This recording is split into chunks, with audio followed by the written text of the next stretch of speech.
In this video, we are looking at one of the most basic mole concept skills, how to convert mass into moles. This is something students must get comfortable with first, because many harder chemistry questions build on this idea. Now, the formula is very simple. Moles is equals to mass over molar mass. But the part where students go wrong is usually the molar mass, because the wrong chemical formula is written. So let's do a few examples step by step. First question.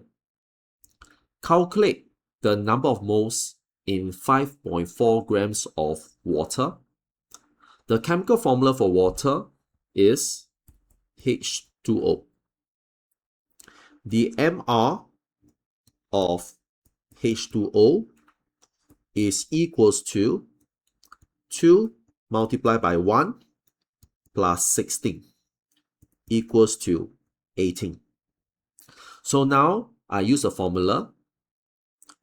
Number of moles of H2O is equals to 5.4 over 18, giving me 0.30 mole.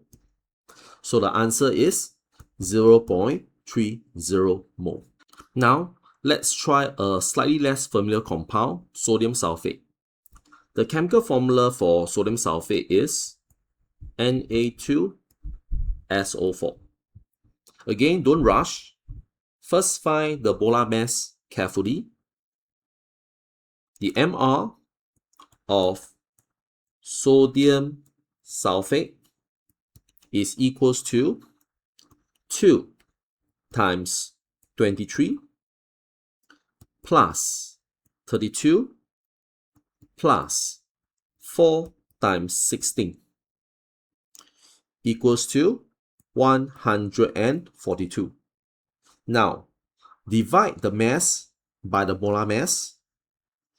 The number of moles of sodium sulfate is equals to 14.2 over 142 equals to 0.10 mole.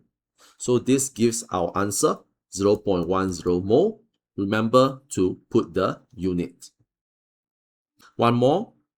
Calculate the number of moles in 11 grams of carbon dioxide. The chemical formula for carbon dioxide is CO2. The MR of carbon dioxide is equals to 12 plus 2 times 16 equals to 44.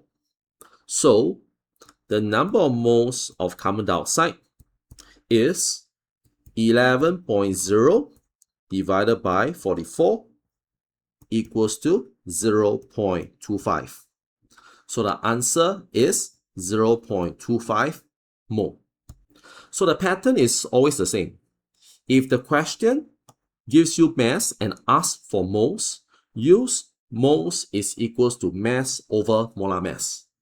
But before dividing, make sure the molar mass is correct. That is where many mistakes begin.